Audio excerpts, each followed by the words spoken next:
Hello friends and dear student, एक बार फिर से आपका बहुत बहुत स्वागत है। तो आज के इस लेक्चर में हम लोग पढ़ने वाले हैं एचएपी का चैप्टर नंबर 14। ये इसका सेकेंड लास्ट चैप्टर है, इसके बाद एक चैप्टर और रह जाएगा।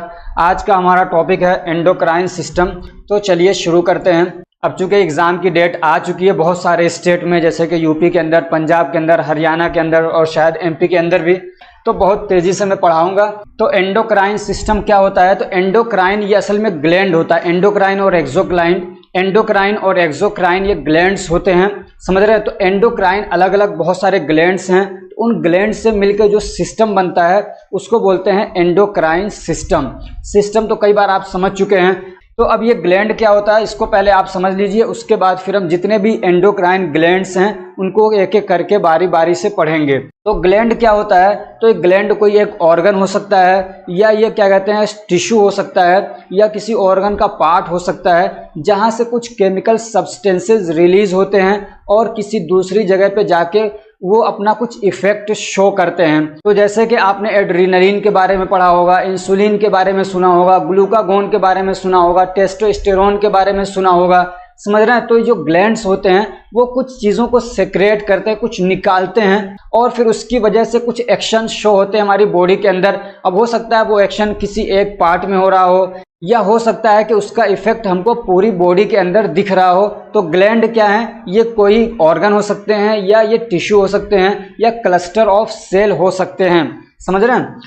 अब ये जो सब्सटेंसेस रिलीज करते हैं, जो केमिकल सब्सटेंस ये रिलीज करते हैं, उसको हम लोग सिक्रेशन भी बोलते हैं, समझ रहे हैं? यानी हार्मोन क्या कहते हैं, ग्लैंड के सिक्रेशंस।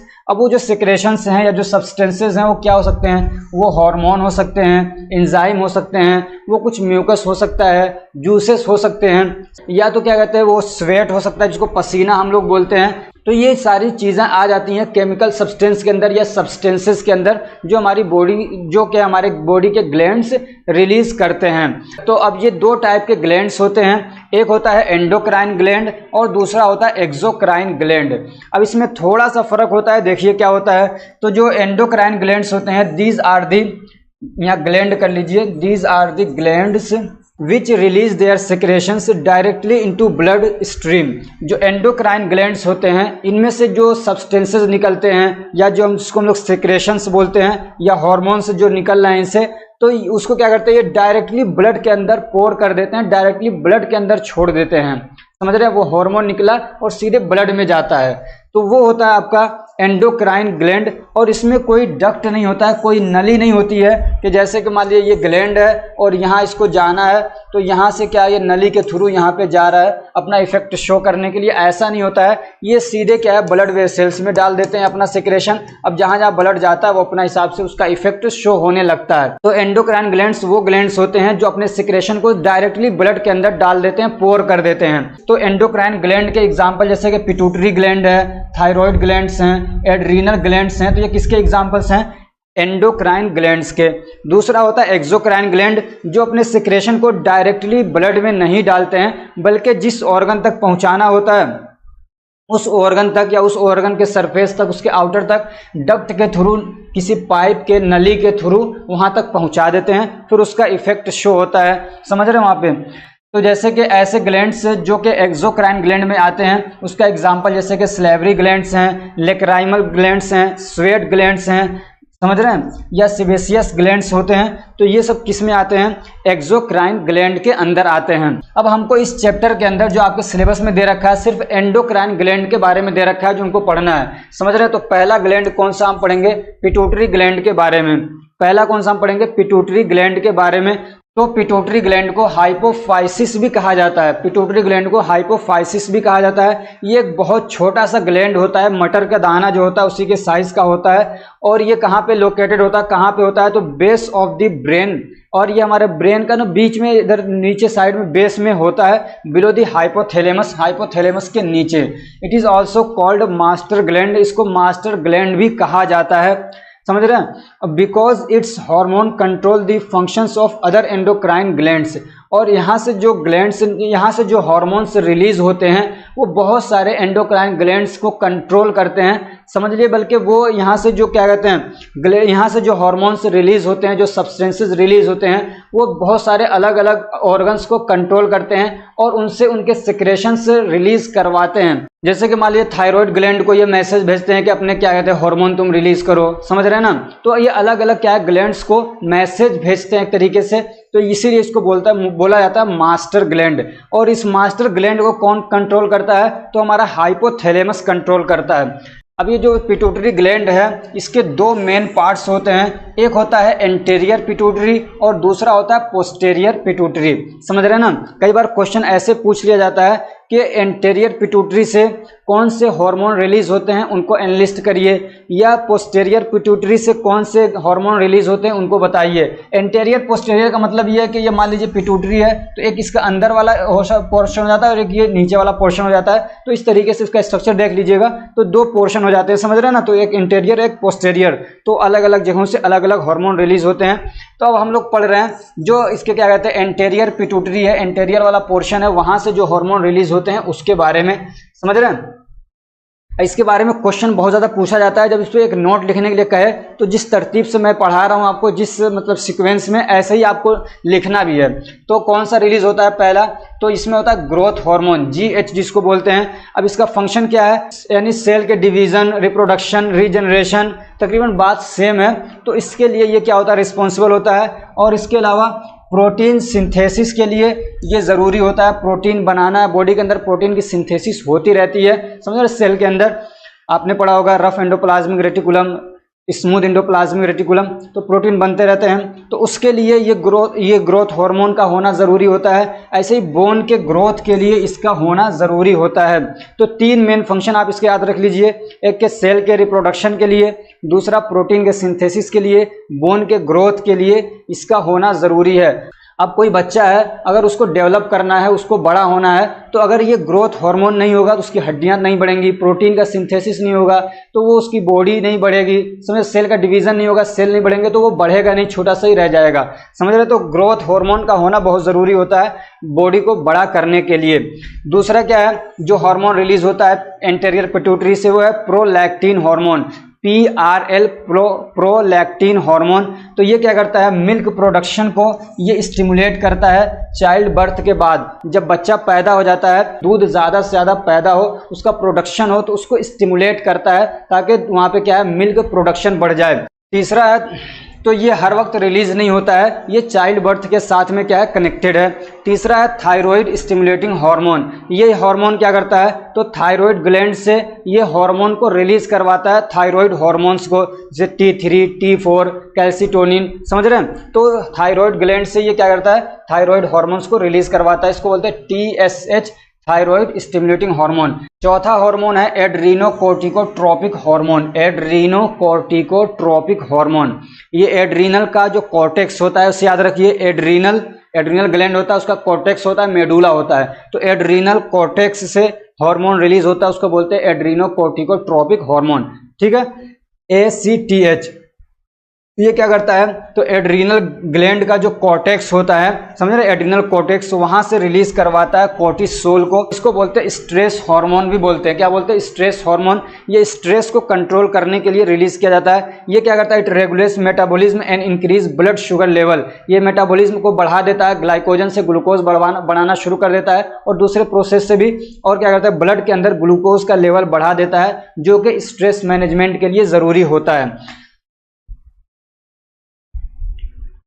पांचवा है फॉलिकल स्टिमुलेटिंग हार्मोन। क्या है, फॉलिकल स्टिमुलेटिंग हार्मोन, FSH। इसके बारे में अलग से भी क्वेश्चन पूछा जा सकता है, समझ रहे हैं। तो ये फीमेल के अंदर होता है और क्या करता है, it stimulate the development of ovarian follicles. और जो ओवरियन फॉलिकल्स होते हैं उसके डेवलपमेंट के लिए ये ज़रूरी होता है। एंड प्रोमोट एस्ट्रोजन प्रोडक्शन, और एस्ट्रोजन प्रोडक्शन को प्रमोट करता है, उसके प्रोडक्शन, और एस्ट्रोजन के प्रोडक्शन को ये प्रमोट करता है, यानी बढ़ाता है, उसका करवाता है प्रोडक्शन, समझ रहे हैं। और मेल के अंदर इट स्टिमुलेट स्पर्म प्रोडक्शन, और मेल के अंदर स्पर्म के प्रोडक्शन को ये क्या है, प्रोमोट करता है, स्टिमुलेट करता है। अब ये कब होता है, कैसे होता है, इसका पूरा प्रोसेस आप 15वें चैप्टर के अंदर जब आप पढ़ेंगे मैकेनिज्म ऑफ मेंस्ट्रुएशन तो वहाँ पे पूरी डिटेल इसकी मैं पढ़ाऊंगा, बल्कि पढ़ा दिया है मैंने इंपॉर्टेंट क्वेश्चन आंसर के अंदर, समझ रहे हैं। तो कब कौन सा हार्मोन रिलीज हो रहा है, और वहाँ पे ये भी पढ़ेंगे आप ल्यूटिनाइजिंग हार्मोन, समझ रहे हैं ना। ये दोनों क्या है, मिल के एक साथ काम करते हैं, आगे पीछे होकर काम करते हैं, इनका कॉम्बिनेशन बहुत अच्छा होता है।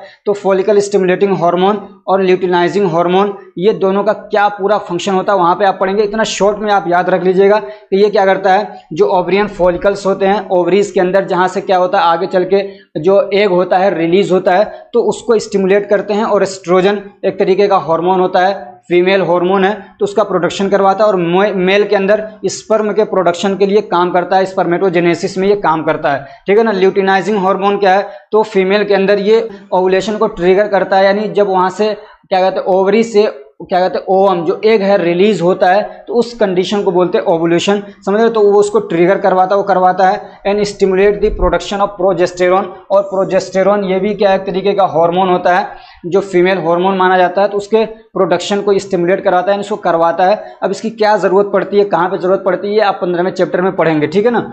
In males stimulate the production of testosterone, और क्या कहते हैं मेल के अंदर टेस्टोस्टेरोन के प्रोडक्शन को स्टिमुलेट करता है, यानी इसको करवाता है इसका प्रोडक्शन, समझ रहे हैं। और ये इसको क्या बोलते हैं, मेल सेक्स हार्मोन माना जाता है। इसकी अगर कमी हो जाए तो आदमी को लिबिडो हो जाएगा, उसको सेक्स वॉक्स में कोई इंटरेस्ट नहीं रहेगा, समझ रहे हैं। तो ये जो आपने पढ़े और भी हैं, लेकिन ये 6 आप मेन याद कर लीजिए। ये कौन से एंटेरियर पिट्यूटरी से क्या है ये रिलीज होते हैं।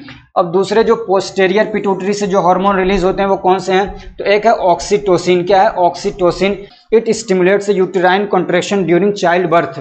ये जो चाइल्ड बर्थ के टाइम पे, यानी जब बच्चे का क्या कहते हैं प्रसव बोलते हैं हिंदी में शायद, यानी बच्चे का जो पैदा होने का बर्थ करने का जो टाइम होता है, समझ रहे हैं, या जो उस वक्त में जो यूट्रस है उसको कॉन्ट्रैक्शन करवाता है। जब कॉन्ट्रैक्शन होगा तभी बच्चा बहुत ईजिली बाहर आता है, अगर कॉन्ट्रैक्शन ना हो उसका मूवमेंट रुक जाता है, बच्चा बाहर नहीं आता है।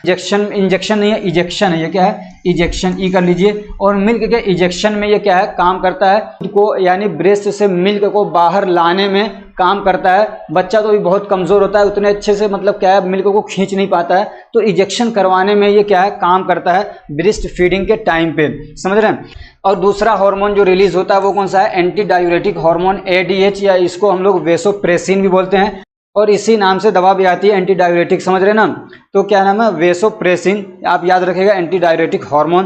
तो ये क्या करते हैं, तो आपने डायूरेटिक के बारे में पढ़ा होगा, ये ऐसी दवाएं होती हैं जो यूरिन के फॉर्मेशन को बढ़ा देती हैं, यानी यूरिन का वॉल्यूम बढ़ा देंगी तो इस तरीके से ब्लड का वॉल्यूम कम हो जाता है। ये इसका सीधा उल्टा है, ये क्या करता है यूरिन के फॉर्मेशन को कम कर देता है, तो इस तरीके से ब्लड का वॉल्यूम क्या होता है बढ़ा रहता है, समझ रहे हैं। तो ये सीधे किडनी पे काम करता है, और ये क्या करता है रीएब्जॉर्प्शन को बढ़ा देता है। दूसरा जो ग्लैंड है वो है एड्रीनल ग्लैंड। इस तरीके से क्वेश्चन पूछता है एनलिस्ट एंडोक्राइन ग्लैंड, उनके नाम ही खाली पूछ लेता है, समझे। 2 नंबर के क्वेश्चन में पूछ लेगा, 3 नंबर के क्वेश्चन में पूछ लेगा, उनके नाम लिखिए। तो ग्लैंड के नाम आपको याद होने चाहिए, उनके फंक्शन और उनके वो सारी चीजें तो याद करना ही है।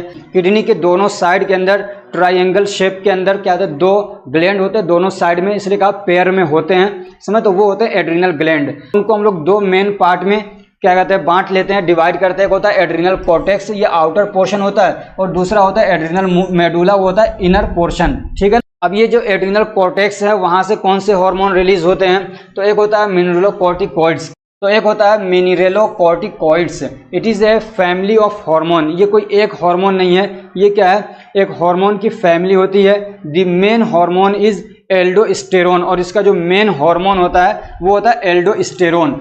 तो it is mainly responsible for regulation of blood pressure, और ये क्या करता है ब्लड प्रेशर को रेगुलेट करने के लिए काम करता है, और ये बढ़ा देता है ब्लड प्रेशर को। एल्डोस्टेरोन क्या करता है ब्लड प्रेशर को बढ़ा देता है। दूसरा जो एड्रीनल कॉर्टेक्स से रिलीज होता है हार्मोन वो है ग्लूकोकॉर्टिकॉइड्स। कौन सा है glucocorticoids. It is also a family of hormone, और ये भी एक हार्मोन की फैमिली है, समझ रहे हैं ना। और इसका जो मेन है वो है कोर्टिसोल। क्या है मेन इसका जो है वो है कोर्टिसोल, याद रखिएगा। इसको स्ट्रेस हार्मोन भी बोलते हैं। It regulates metabolism and increase blood sugar level, ये मेटाबॉलिज्म को रेगुलेट करता है, मेटाबॉलिज्म को बढ़ा देता है, और इस तरीके से ब्लड के अंदर शुगर का लेवल बढ़ा देता है। मेटाबॉलिज्म आप पढ़ेंगे क्या कहते हैं 8वां चैप्टर है बायोकेमिस्ट्री में सेकेंड ईयर के अंदर, तो वहां पे आपको बहुत अच्छे से समझ में आएगा। तीसरा जो क्या कहते हैं हार्मोन रिलीज होता है क्या कहते हैं एड्रिनल कॉर्टेक्स से, वो है एंड्रोजेंस। वो क्या है? Androgens. It is also a group of hormones. तो एंड्रोजेंस भी जो हैं ये भी क्या है? एक हार्मोन के ग्रुप्स हैं, समझ रहे हैं ना। तो उनमें से मेन कौन से हैं? तो एक है टेस्टोस्टेरोन, ठीक है ना। एंड्रोजेंस जो है उनमें से एक क्या है? टेस्टोस्टेरोन। तो ये क्या कहते हैं एक मेन और प्राइमरी सेक्स हार्मोन होता है मेल के अंदर, और ये रिस्पॉन्सिबल होता है किन काम के लिए? Development of reproductive organs. जो रिप्रोडक्टिव ऑर्गन्स है मेल के अंदर, जैसे कि टेस्टिस हो गए, क्या कहते हैं पेनिस हो गया, तो जो रिप्रोडक्टिव ऑर्गन्स हैं मेल के अंदर उसके डेवलपमेंट के लिए ज़रूरी होता है। ऐसे क्या है? Development of secondary sexual characteristics. ऐसे क्या कहते हैं जो सेकेंडरी कैरेक्टरिस्टिक होते हैं मेल के अंदर, जो सेकेंडरी सिम्टम्स होते हैं, सेकेंडरी पहचान होती है, तो उसके डेवलपमेंट के लिए ज़रूरी होते हैं। अगर इसकी कमी हो जाए तो ये जो क्या कहते हैं जो फेशियल हेयर्स हैं ये आना बंद हो जाएंगे।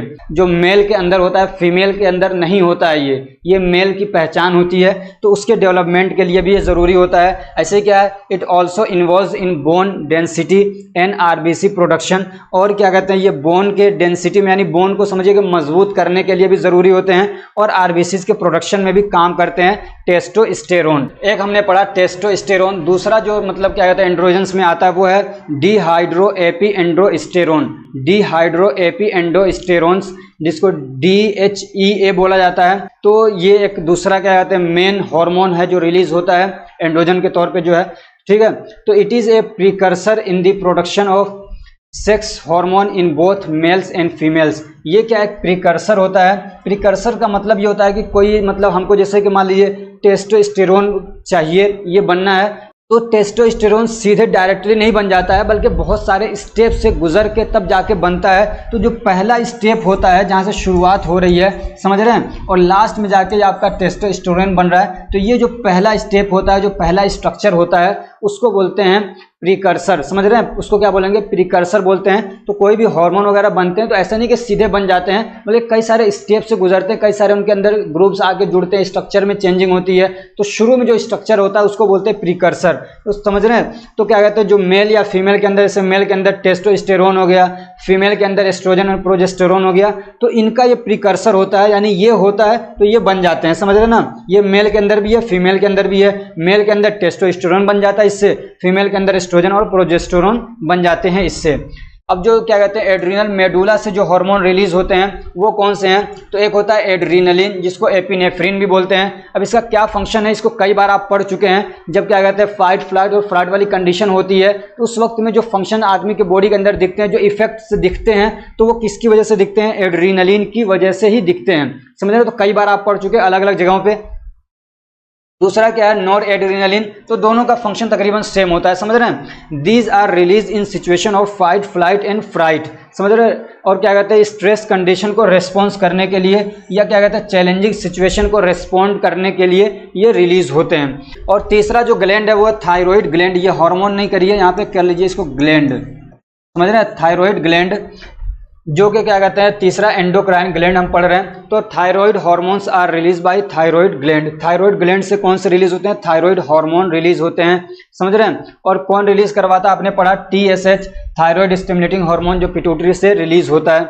समझ रहे हैं? अब इसमें कौन से हार्मोन आते हैं थायराइड हार्मोन में? तो आपको पूरा नाम याद होना, कोई दिक्कत नहीं है। T3, T4 और कैल्सीटोनिन, ये तीन मेन हार्मोन होते हैं इसके, यही होते हैं। समझ रहे हैं? T3, T4 और कैल्सीटोनिन। T3 को हम लोग बोलते हैं ट्राई आयोडोथायरोनिन, और T4 को बोलते हैं थायरोक्सिन।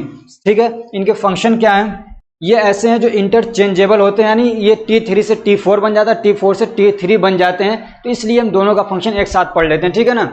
दे इंक्रीज बेसल मेटाबॉलिक रेट। ये क्या करते हैं? बेसल मेटाबॉलिक रेट को बढ़ा देते हैं। ये बेसल मेटाबॉलिक रेट क्या होता है? तो हमारी बॉडी के जो वाइटल फंक्शंस होते हैं उनको परफॉर्म करने के लिए एनर्जी की ज़रूरत पड़ती है, मेटाबॉलिज्म की ज़रूरत पड़ती है। समझ रहे हैं? जैसे कि मान लीजिए कभी बॉडी का टेम्परेचर कम करना है, कभी बढ़ाना है, अपना मेंटेन करने के लिए टेम्परेचर जो मतलब क्या कहते हैं इसका जो प्रेस्क्राइब्ड टेम्परेचर है, जो इसका क्या कहते हैं नॉर्मल टेम्परेचर, वो मेंटेन करने के लिए। या जैसे कि मान लीजिए मैं अब पढ़ा रहा हूँ तो मुझे क्या है, मेरी जो टंग्स हैं उसको एक्स्ट्रा एनर्जी की ज़रूरत है, मेरा हाथ हिल रहा है बार बार तो यहाँ एक्स्ट्रा एनर्जी की ज़रूरत है, मेरा दिमाग कंटिन्यूसली क्या है एकदम मतलब कंसंट्रेट होकर काम कर रहा है, उसको एनर्जी की ज़रूरत पड़ रही है। समझ रहे हैं? मैं आंखों से लगातार देख रहा हूँ तो वहाँ पे एनर्जी की ज़रूरत पड़ रही है। समझ रहे हैं? अभी मेरा डाइजेशन को इतनी ज़रूरत नहीं है, तो ये जो क्या कहते हैं अब यहाँ पे ज़रूरत पड़ रही है, तो इसके हिसाब से मेटाबॉलिज्म को रेगुलेट करना कि कितनी कब रेगुलेट करना है, कब ज़्यादा करना है, कब कम करना है, कहाँ पे ज़्यादा करना है, कहाँ पे मेटाबॉलिज्म को कम करना है, ये सब रेगुलेट होता है। वो होता है बेसल मेटाबॉलिक रेट। तो उसको क्या कहते हैं मेंटेन करने के लिए, उसको इंक्रीज करने के लिए ये ज़रूरी होता है T3 और T4। समझ रहे हैं? जैसे कि सांस लेना है, जल्दी जल्दी से बॉडी का टेम्परेचर मेंटेन करना है, ये सब चीज़ों में ऐसे क्या है, ब्लड ग्लूकोज लेवल को बढ़ाने के लिए ज़रूरी होते हैं। और क्या they are necessary for growth and development of body and brain. ये वाला तो आप याद ही रखेंगे, ये और ये दो मेन जरूर याद रखिएगा, ठीक है ना। क्या कहते हैं ये बेसल मेटाबॉलिक रेट और क्या कहते हैं growth and development of body and brain, हमारी बॉडी के और ब्रेन के डेवलपमेंट के लिए ज़रूरी होते हैं। अगर इनकी कमी हो जाए तो दिमाग भी नहीं बढ़ता, आदमी का बुद्धू रह जाता है, और बॉडी भी नहीं बढ़ती, आदमी छोटा रह जाता है, ठीक है। और क्या normal thyroxine level is necessary for proper sexual function. क्या कहते हैं प्रॉपर आदमी सेक्सुअली फंक्शन परफॉर्म कर सके, उसके लिए थायरोक्सिन का लेवल, उसके लिए थायरोक्सिन का नॉर्मल लेवल होना बहुत ज़रूरी होता है। ज़्यादा होता है तब भी दिक्कत हो जाती है, और कम हो जाए तब भी दिक्कत हो जाती है। इसलिए नॉर्मल लेवल होना थायरोक्सिन का T4 का बहुत ज़रूरी होता है सेक्सुअल परफॉर्मेंस के लिए। और क्या decrease cholesterol level in blood, और ये क्या है कोलेस्ट्रॉल लेवल को ब्लड के अंदर कम करते हैं। अब कैल्सीटोनिन का क्या फंक्शन होता है, तो it regulates blood calcium level. अब ये कैल्सीटोनिन क्या है, तो ये भी थायराइड हार्मोन ही है, समझ रहे हैं ना, 3 होते हैं। तो ब्लड के अंदर कैल्शियम का लेवल मेंटेन करने के लिए बहुत ज़रूरी होता है, और ये किडनी पे काम करता है, समझ रहे हैं। प्रिवेंट्स और allow reabsorption of calcium and phosphorus, और ये क्या देखते हैं अगर ब्लड के अंदर बहुत ज़्यादा कैल्शियम है तो रीएब्जॉर्प्शन को रोक देता है, ताकि वो यूरिन के रास्ते बाहर निकल जाए, समझ रहे, किडनी पे काम करता है ये। और अगर क्या कहते हैं ब्लड के अंदर कैल्शियम की कमी है, मतलब बहुत ज़्यादा अमाउंट में नहीं है, तो रीएब्जॉर्ब करा देता है, नहीं वापस से ब्लड में आ जाता है कैल्शियम। और क्या है तीसरा, it prevents resorption of bone, bone के रिजॉर्प्शन को ये रोकता है। रिजॉर्प्शन का मतलब ये होता है कि ब्लड के अंदर अगर क्या कहते हैं कैल्शियम की कमी होती है, तो क्या कहते हैं एक सिस्टम होता है कि कैल्शियम हमारे क्या है बोन से निकाला जाता है, हमारी बॉडी का सिस्टम होता है कि वहीं से निकाल के ब्लड के अंदर कैल्शियम को भेजा जाता है। तो उस प्रोसेस को बोलते हैं रिजॉर्प्शन ऑफ बोन, तो ये उसको रोकता है, समझ रहे हैं ना। ये ओवन नहीं है, ये क्या है बोन है, क्या है बोन है। Release of calcium from bone into blood, समझ रहे, उस प्रोसेस को क्या बोलते हैं रिजॉर्प्शन ऑफ बोन बोलते हैं। चौथा जो ग्लैंड है वो है पैराथायरॉयड ग्लैंड। क्या है पैराथायरॉयड ग्लैंड, तो ये पैराथायरॉयड ग्लैंड से रिलीज होता है पैराथॉर्मोन हार्मोन। कौन सा, पैराथॉर्मोन हार्मोन रिलीज होता है कहाँ से, पैराथायरॉयड ग्लैंड से। इसका फंक्शन क्या है, it regulates blood calcium level, और ये भी क्या करता है ब्लड कैल्शियम लेवल को क्या करता है रेगुलेट करता है। And increase blood calcium level, ये ब्लड के अंदर कैल्शियम के लेवल को क्या करता है बढ़ाता है, क्या करता है कैल्शियम के लेवल को बढ़ाता है। वो जो आपने पढ़ा कैल्सीटोनिन, वो ब्लड के अंदर कैल्शियम लेवल को कम करता है, समझ रहे हैं। It causes release of calcium from bone when blood calcium level decrease, और ये क्या करता है अगर ब्लड के अंदर कैल्शियम का लेवल कम हो जाए तो ये बढ़ाता है, क्या करता है कैल्शियम का लेवल बढ़ाता है। कहाँ से, हमारे बोन के अंदर से निकलवा देता है, इसको बोलते हैं ना रिजॉर्प्शन ऑफ बोन करा देता है, बोन से कैल्शियम को रिलीज करा के ब्लड में भेजता है, ठीक। और क्या, it increase the production of vitamin D, और ये विटामिन डी के प्रोडक्शन को क्या करता है बढ़ा देता है। और ये क्यों बढ़ाता है विटामिन डी के प्रोडक्शन को, इसलिए कि विटामिन डी का होना बहुत ज़रूरी होता है कैल्शियम के एब्जॉर्प्शन के लिए। हम कैल्शियम खा रहे हैं तो वो आसानी से क्या एब्जॉर्ब होकर ब्लड में नहीं आता है, अगर विटामिन डी होता है तो उसको बहुत आसानी से एब्जॉर्ब कर लेता है और ब्लड के अंदर भेजवा देता है। कि इंटेस्टाइन से कैल्शियम के एब्जॉर्प्शन के लिए विटामिन डी का होना बहुत ज़रूरी होता है, तो इसलिए ये क्या करता है विटामिन डी के प्रोडक्शन को बढ़ा देता है। और क्या करता है ये, it prevents calcium loss in urine, और यूरिन के अंदर से कैल्शियम के लॉस को ये रोकता है, समझे। तो ये दोनों क्या हैं, जो क्या कहते हैं पैराथॉर्मोन हार्मोन और कैल्सीटोनिन, ये दोनों मिलकर क्या करते हैं कैल्शियम लेवल को ब्लड के अंदर रेगुलेट करते हैं। वो एक तरीके से कम करता है और ये क्या करता है बढ़ाता है। अगर बढ़ जाए तो वो कम करता है, घट जाए तो ये बढ़ाता है। पांचवा जो ग्लैंड है एंडोक्राइन ग्लैंड, वो होता है पैनक्रियाज, और ये पैनक्रियाज जो है दो तरीके से काम करता है, ये एंडोक्राइन के तौर पे भी काम करता है और एक्सोक्राइन के तौर पे भी काम करता है। तो यहाँ हम लोग इसको एंडोक्राइन जो फंक्शन है उसको पढ़ेंगे। इसका एक बार पीछे भी आप शायद कहीं पढ़ चुके हैं। तो ये क्या करता है इंसुलिन को और ग्लूकागोन को रिलीज करता है। तो इंसुलिन को कब रिलीज किया जाता है, it is release when blood sugar level is high, blood के अंदर शुगर का लेवल जब हाई होता है तो इंसुलिन रिलीज होता है, कहाँ से पैनक्रियाज से। इसका फंक्शन क्या करता है, अब इसका फंक्शन क्या है, ये क्या करता है, तो ब्लड शुगर लेवल को क्या करता है, रेगुलेट करता है। नहीं, ये जब बढ़ा हुआ है तो कम करेगा, उसको रेगुलेट करेगा। अब ये इंसुलिन करता क्या है, तो सेल के अंदर हमारा जो ग्लूकोज है वो खुद से जा नहीं सकता है, समझ रहे हैं ना, बहुत थोड़ा अमाउंट में चला जाता है। लेकिन जब इंसुलिन होता है तो इंसुलिन आता है, एक रास्ता खुल जाता है, समझ रहे हैं ना। जब इंसुलिन आएगा सेल के पास में तो सेल मेम्ब्रेन पे एक रास्ता खुल जाता है और ये ग्लूकोज को अपने साथ पीठ पे बिठा के लेके अंदर चला जाता है, समझ रहे हो ना। तो सिर्फ इतना याद रखिए कि ये ग्लूकोज को सेल के अंदर भिजवाने में बहुत ज़्यादा ज़रूरी होता है। इसकी मदद से सेल के अंदर ग्लूकोज बड़ी आसानी से चला जाता है और फिर वहाँ पे क्या होता है, एनर्जी का प्रोडक्शन होता है। तो इस तरीके से ये काम करता है। तो इस तरीके से ग्लूकोज के लेवल को ये कम करता है। और क्या करता है, it promotes the storage of unused glucose in the liver and muscles.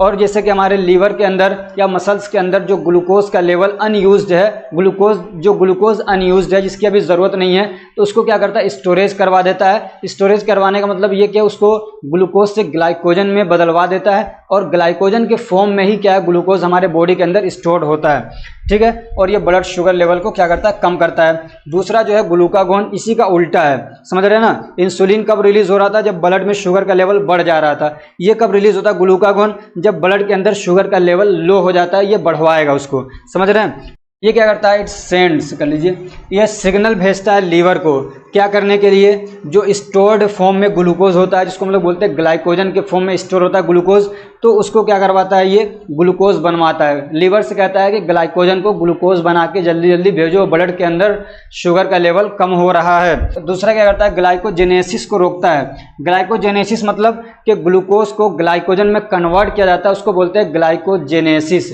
और क्या करता है, it increase blood sugar level, और ये क्या करता है, ब्लड के अंदर शुगर का लेवल बढ़वा देता है। और इसका जो एक्सोक्राइन फंक्शन होता है वो क्या करता है, तो उसमें ये क्या कहते हैं, डाइजेस्टिव एंजाइम रिलीज करवाता है इंटेस्टाइन के अंदर, समझ रहे हैं ना। आपने उसको डाइजेस्टिव वाले इसमें चैप्टर में पढ़ लिया है। तो ये डाइजेस्टिव एंजाइम को रिलीज करवाता है, जो कि क्या कहते हैं, डाइजेशन में, यानी कार्बोहाइड्रेट, प्रोटीन और फैट के डाइजेशन में कहते हैं बहुत ज़्यादा हेल्पफुल होते हैं।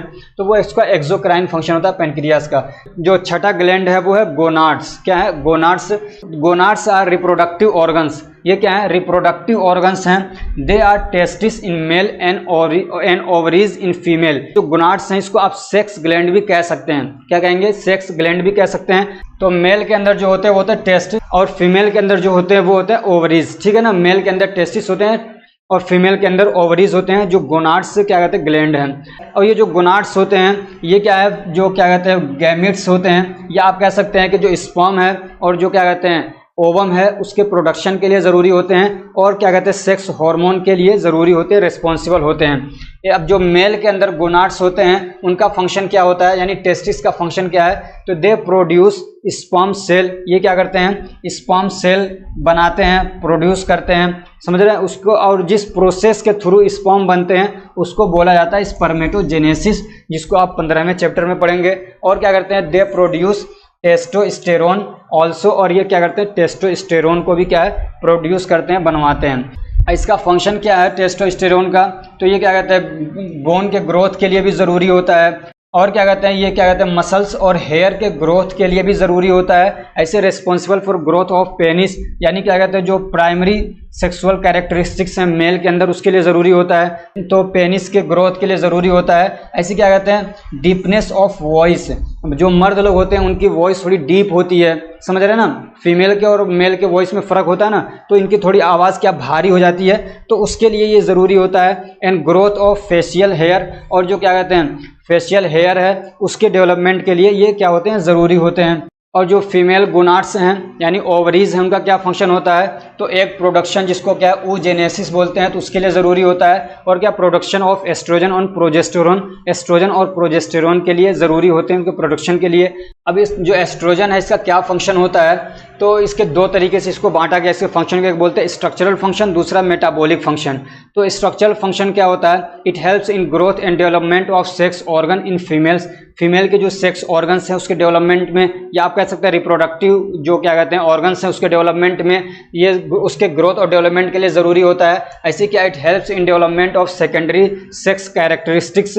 और क्या कहते हैं, जो फीमेल की सेकेंडरी सेक्स कैरेक्टरिस्टिक्स हैं, यानी जो मेल से फीमेल को अलग करती हैं ऊपर से दिखने में, तो उसके डेवलपमेंट के लिए ज़रूरी होती हैं, समझ रहे हैं। और क्या, it helps in uterine growth, जो यूटरस है उसके ग्रोथ के लिए ज़रूरी होता है। ऐसे क्या कहते हैं, ब्रेस्ट डेवलपमेंट के लिए ज़रूरी होता है। इंक्रीज वेजाइनल लुब्रिकेशन, वेजाइना के अंदर लुब्रिकेशन को चिपचिपापन जो होता है वहाँ पे, समझ रहे हैं, लुब्रिकेशन को बढ़ाता है। It makes the vagina secretion thin, और वेजाइना का जो सेक्रेशन होता है, वेजाइना से जो सेक्रेशन निकलता है, वेजाइनल सेक्रेशन, उसको ये क्या करता है, थिन करता है, पतला करता है, वाटरी करता है, एन अल्कलाइन करता है उसको, समझ रहे हैं, यानी एसिडिक नहीं रहने देता है। Which facilitate the entry of sperm, जिससे कि क्या है, स्पर्म बहुत आसानी से एंटर करके यूट्रस के अंदर जा सके। तो इसका क्या कहते हैं, मेटाबॉलिक फंक्शन क्या है, तो it decrease the resorption rate of bone. Resorption क्या होता है, मैंने बताया कि कैल्शियम निकल के जाता है हड्डियों में से, बोन के रिजॉर्प्शन को रोकता है, समझ रहे हो, और कैसे रोकता है। और ये रिजॉर्प्शन कराने के लिए एक प्रोसेस होता है, एक्टिविटी होती है, उसको बोलते हैं ऑस्टियोक्लास्ट।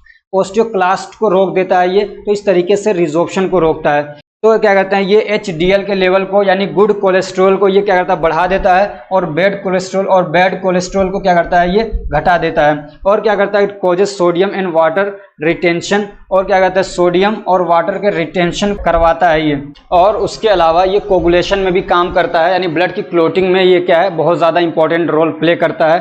क्लोटिंग फैक्टर्स होते हैं बहुत सारे, जैसे कि 2nd है, 7th है, 9th है, 10th है। तो ये जो क्लोटिंग फैक्टर्स हैं, इन फैक्टर्स को क्या करता है, ये बढ़ाता है। अगर क्लोटिंग फैक्टर्स ना हो तो ब्लड की क्लोटिंग नहीं होती है, समझ रहे हैं। और क्या कहते हैं, ये डिक्रीज करता है एंटी थ्रोम्बिन थर्ड को, समझ रहे हैं। और ये क्या है, एंटी क्लोटिंग फैक्टर है, अगर ये ज़्यादा रहेंगे तो ब्लड की क्लोटिंग नहीं होगी, समझ, तो उसको ये रोक देता है।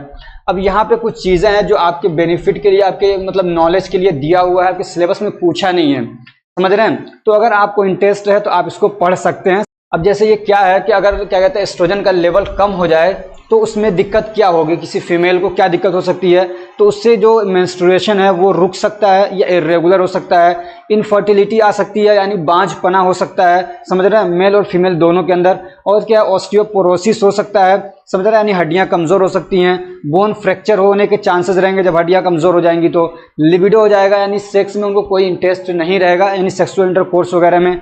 और मेल के अंदर इलेक्ट्राइल डिसफंक्शन होने के चांसेस हैं इसकी कमी की वजह से। बैड कोलेस्ट्रॉल लेवल बढ़ जाएगा। और क्या, कोरोनरी आर्टरीज प्रॉब्लम होने के चांसेस रहते हैं, यानी हार्ट के प्रॉब्लम्स के चांसेस रहते हैं। इसका क्लिनिकल यूज़ क्या है, तो इसको कॉन्ट्रासेप्टिव के तौर पे भी यूज़ किया जाता है, समझ रहे। कॉन्ट्रासेप्टिव तो आप पढ़ चुके हैं सोशल फार्मेसी के अंदर, तो ओरल कॉन्ट्रासेप्टिव के तौर पे इसको यूज़ किया जाता है।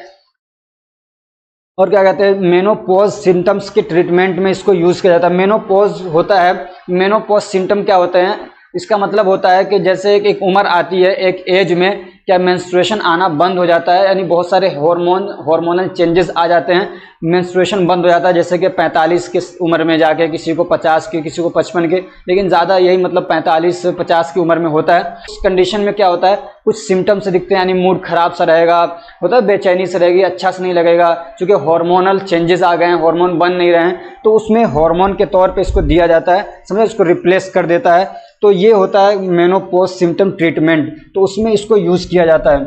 अब हम पढ़ते हैं फंक्शन ऑफ प्रोजेस्टेरोन, और प्रोजेस्टिन बोलते हैं उसको। तो इसका क्या फंक्शन है, तो क्या कहते हैं, इट प्रिपेयर्स यूट्रस, जो यूट्रस होता है उसको ये प्रिपेयर करता है प्रेगनेंसी के लिए, यानी एंडोमेट्रियम की जो लाइनिंग बनती है हर महीने, तो उसको प्रिपेयर करता है प्रेगनेंसी के लिए। जो एग फर्टिलाइज हो जाता है स्पर्म के मिलने के बाद, तो उसके डेवलपमेंट के लिए, उसके ग्रोथ के लिए यूट्रस को प्रिपेयर किया जाता है, समझ रहे हैं। It's secretion causes menstruation in absence of pregnancy, अगर प्रेगनेंसी नहीं अकर होती है तो फिर इसका जो सेक्रेशन यानी जो प्रोजेस्टेरोन रिलीज होता है, तो उसकी वजह से फिर कॉन्ट्रैक्शन होता है और फिर मेंस्ट्रुएशन होना शुरू हो जाता है।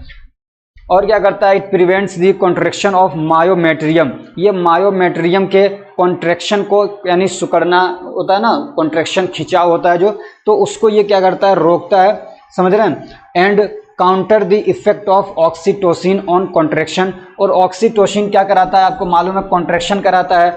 अगर ऑक्सीटोसिन कॉन्ट्रैक्शन कराने लगे और प्रोजेस्टेरोन वहाँ पे कॉन्ट्रैक्शन का न रोके, तो क्या होगा, प्री मैच्योर बर्थ हो जाएगा, प्री मैच्योर डिलीवरी हो जाएगी, यानी बच्चा अभी पूरी तरीके से डेवलप नहीं हुआ है, पहले ही बाहर आ जाता है। या कई बार ऐसा होगा कि प्रेगनेंसी अकर होने के बाद ही अगर कॉन्ट्रैक्शन होने लग जाए, तो जो भी फर्टिलाइजर है वो बाहर निकल जाता है, कभी 2 महीने के बाद निकल जाता है, कभी 1 महीने के बाद निकल जाता है। तो होता क्या है कि कॉन्ट्रैक्शन की वजह से चांसेस रहते हैं, तो प्रोजेस्टेरोन क्या करता है, मायोमेट्रियम के कॉन्ट्रैक्शन को रोकता है, जिससे क्या होता है वहाँ पे ऑक्सीटोसिन अपना काम नहीं कर पाता है, यानी इसका क्या है, इसका काउंटर करता है इसको ऑक्सीटोसिन के एक्शन को। और क्या, it helps the breast for milk production, और ये ब्रेस्ट को क्या करते हैं, हेल्प करता है मिल्क के प्रोडक्शन में चाइल्ड बर्थ के टाइम पे। और क्या करता है, तो ग्लाइकोजन के और क्या करता है, ग्लाइकोजन के स्टोरेज को ये क्या है, लीवर के अंदर प्रोमोट करता है, यानी लीवर के अंदर स्टोरेज करवाता है ग्लाइकोजन को। अब ये आपके मतलब नॉलेज के लिए है, एग्जाम में नहीं आएगा ये, समझे। तो इसका क्या है, पैथोलॉजिकल रोल क्या है, कम ज़्यादा हो रहा है तो उससे क्या दिक्कत हो सकती है किसी फीमेल को। तो हाई लेवल ऑफ प्रोजेस्टेरोन में भी ए साइन ऑफ प्रेगनेंसी, अगर प्रोजेस्टेरोन का लेवल बढ़ा हुआ है तो इसका मतलब ये है कि प्रेगनेंसी को बताता है, ये समझ रहे हैं ना, प्रेगनेंसी के टाइम पे लेवल बढ़ जाता है प्रोजेस्टेरोन का। And it rises during menstrual cycle also, और मेंस्ट्रुअल साइकिल के टाइम पे भी क्या है, ये बढ़ जाता है। जैसे प्रेगनेंसी अकर हो गई तो अगर तो ब्लड चेक किया जाएगा, उसमें प्रोजेस्टेरोन का लेवल बढ़ा हुआ है, प्रेगनेंसी और क्या कहते हैं मेंस्ट्रुएशन नहीं हो रहा है, तो इसका मतलब ये है कि प्रेगनेंसी हो गई है, समझ रहे हैं। तो इससे चेक किया जा सकता है। दूसरा क्या है, लेवल ऑफ प्रोजेस्टेरोन में भी high due to ovarian cancer, और ओवरी के अंदर अगर कैंसर है तो उसकी वजह से भी क्या है, प्रोजेस्टेरोन का लेवल बढ़ सकता है। या कई बार सिस्ट हो जाता है, ओवरियन सिस्ट, बहुत दर्द होता है, समझ रहे हैं, तो उसकी वजह से भी हो सकता है। या एड्रीनल कैंसर की वजह से भी क्या है, ये बढ़ सकता है, एड्रीनल ग्लैंड के अंदर कैंसर हो गया तब भी इसका लेवल बढ़ सकता है। लो level of progesterone can cause irregular menstruation, और अगर प्रोजेस्टेरोन और क्या कहते हैं प्रोजेस्टेरोन या प्रोजेस्टिन का लेवल अगर कम है तो मेंस्ट्रुअल जो साइकिल है वो इरेगुलर हो जाएगा। इरेगुलर होने का मतलब ये होता है कि जैसे कि मान लीजिए 5 दिन आ रहा है तो वो 2 ही दिन आ रहा है, या महीने में उनको क्या 28 दिन के बाद आता था, पता चल रहा है कि 20 दिन के बाद, पता चल रहा है कि वो क्या था 28 दिन नहीं बल्कि 35 दिन के बाद शुरू हो रहा है, समझ रहे हैं। तो ये इरेगुलर हो जाएगा, एक रेगुलर पैटर्न नहीं बना रहेगा। और क्या, low level of progesterone is unable to prevent contraction of myometrium and premature labor may be occur। और कह रहे हैं अगर प्रोजेस्टेरोन का लेवल कम हो जाए तो फिर क्या कहते हैं, जो ऑक्सीटोसिन है जो कि कॉन्ट्रैक्शन कराता है, समझ रहे हैं, तो ऑक्सीटोसिन को ये काउंटर नहीं कर पाएगा और उसकी वजह से क्या होगा, प्री मैच्योर लेबर हो जाएगा, यानी बच्चा पता चल रहा है 9 महीने में पैदा होना चाहिए वो 8 ही महीने में हो जा रहा है, 7 ही महीने में बाहर आ जा रहा है, समझ रहे हैं। तो प्रोजेस्टेरोन का लेवल अगर कम होगा तो दिक्कत हो जाएगी। ऐसे क्या, low level of progesterone can disturb fertilization, और ये इसकी अगर लेवल कम है तो फर्टिलाइजेशन में भी दिक्कत आ सकती है, और क्या कहते हैं बहुत ज़्यादा अगर कम है तो उसकी वजह से इनफर्टिलिटी भी हो सकती है। क्वेश्चन ऐसे पूछा जा सकता है कि एनलिस्ट दी एंडोक्राइन ग्लैंड्स, एंडोक्राइन ग्लैंड्स कौन कौन से उनके नाम लिखिए। तो ये सब आप पढ़ते हुए आ रहे हैं, समझ रहे हैं ना, पिट्यूटरी ग्लैंड है, थायराइड ग्लैंड है, पैराथायराइड ग्लैंड है, एड्रीनल ग्लैंड, पैनक्रियाज है, टेस्टिस है मेल के अंदर और ओवरीज हैं फीमेल के अंदर, और क्या कहते हैं एक पीनियल ग्लैंड होता है, एक छोटा सा ग्लैंड होता है जो ब्रेन के अंदर ही पाया जाता है, ठीक है। तो ये क्या है, आपके ग्लैंड्स हैं। क्वेश्चन अब इसमें से कैसे आते हैं, कैसे पूछे जाएंगे, तो क्वेश्चन आएगा डिफाइन एंडोक्राइन सिस्टम, समझ रहे हैं, तो इस तरीके से क्वेश्चन पूछा जाएगा। तो आप ये जितना डिटेल मैंने पढ़ाया पूरा नहीं लिखेंगे, हर एक को टच करेंगे, समझ रहे हैं, हर ग्लैंड को टच करेंगे, उसके बारे में 2-2 4-4 लाइनें लिख देंगे, समझ रहे हैं, उसका मेन हार्मोन कौन सा रिलीज होता है और 1-2 फंक्शन उसके। नहीं तो ऐसे लिखने जाएंगे तो पता चल रहा है कि सारा अपना 1 घंटा आप एक ही क्वेश्चन के अंदर लगा देंगे, तो ऐसा नहीं करना है, समझ रहे हैं ना। दूसरा क्वेश्चन है enlist the hormone release by the pituitary gland, ये क्वेश्चन कई बार पूछा गया है, समझ रहे हैं, पिट्यूटरी ग्लैंड से कौन से हार्मोन रिलीज होते हैं और उनका क्या फंक्शन है, 1-1 2-2 लाइन में मैंने बताया, उसको बताना आपको। Explain the function of thyroid hormone, thyroid hormone के फंक्शन क्या मैंने आपको वहां पे बताया। और क्या, right A note on pancreas, pancreas के ऊपर एक नोट लिखिए, and mention it's hormone with their function, और इसके हार्मोन्स के बारे में बताइए, उनके फंक्शन के बारे में बताइए। गोनाड्स क्या होता है उसको एक्सप्लेन करना और उनसे कौन से हार्मोन्स रिलीज होते हैं, समझ रहे हैं। तो ये आपको इतना बताना है। अब महाराष्ट्र के अंदर क्या है, कौन सा क्वेश्चन पूछा गया, तो analyst the endocrine glands with their location in the body, उनकी बॉडी में कहाँ पे होते हैं उनका लोकेशन बताना है और उनके क्या कहते हैं उनके नाम बताने हैं। कर्नाटका में पूछा गया right the function of ADH and oxytocin, anti diuretic hormone और ऑक्सीटोसिन का क्या फंक्शन वो बताना है। हरियाणा के अंदर describe the function of thyroid hormone, thyroid hormone का फंक्शन बताना था आपको। बीटी यूपी के अंदर discuss in short about the hormone secreted by the pancreas and thyroid gland, तो पैनक्रियाज से और थायराइड ग्लैंड से कौन से क्या होते हैं हार्मोन्स रिलीज होते हैं उसको डिस्कस करना है शॉर्ट में ब्रीफली। झारखंड में क्या पूछा गया, explain the function of the hormones release by the adrenal gland, adrenal gland से कौन से हार्मोन रिलीज होते हैं वो उसके फंक्शन बताएं।